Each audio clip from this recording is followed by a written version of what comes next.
اور وہ بھی صاحبان علم ہیں جو دین کی تشریح میں اس وقت نہایت مستند اور سینکڑوں لوگ ان کے پیچھے چل رہے ہیں، اور نسل ایک پوری ان کو اپنا مقتدا جانتی ہے، اور کوئی پوچھتا ہے کہ آپ دین کے متعلق بہت بیان کرتے ہیں اور ائمہ ہدیٰ میں سے ہیں، آپ نے داڑھی کیوں نہیں رکھی ہوئی؟ تو جواب میں کہتے ہیں جس کا خلاصہ یہ ہے کہ میں کس طرف دعوت دے رہا ہوں اور یہ کدھر بلا رہے ہیں، اور داڑھی کے اس سوال پر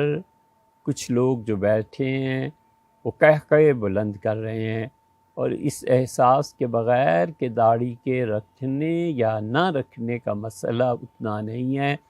مگر داڑھی کے نام پر مذاق اڑانا اور مسکراہٹ جواب دینے والے کی اور جو بیٹھے ہوئے ہیں ان کا ٹھٹھے اور قہقہے مارنا، یہ بہت بڑا مسئلہ ہے۔ کاش کہ حضور اقدس صلی اللہ علیہ وسلم کا یہ فعل، چاہے وہ اسے فرض کر لو مستحب کے بھی درجے میں رکھتے ہوں، تو بھی اس کا مذاق اڑانا یہ کون سا دین کا مقام ہے؟ اور دین کا درد اور امت کا درد رکھنے والے کیا اس طرح دین کی ان چیزوں کے خلاف بولتے ہیں، مذاق اڑاتے ہیں، ٹھٹھا کرتے ہیں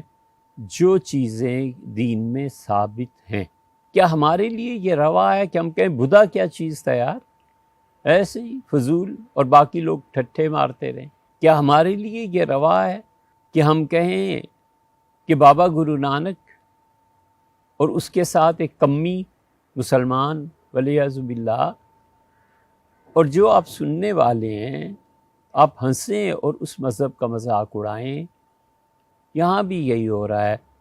ایک وہ جنہیں بولنے تک کا شعور نہیں، اور ایک وہ جو لاکھوں نہیں کروڑوں مسلمانوں کی دل آزاری کرتے ہیں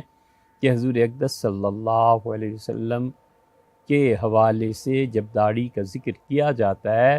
تو کہتے ہیں سورہ مومنون دیکھو، اس میں ایمان کے متعلق، مومنوں کے متعلق کیا اللہ نے کہا ہے۔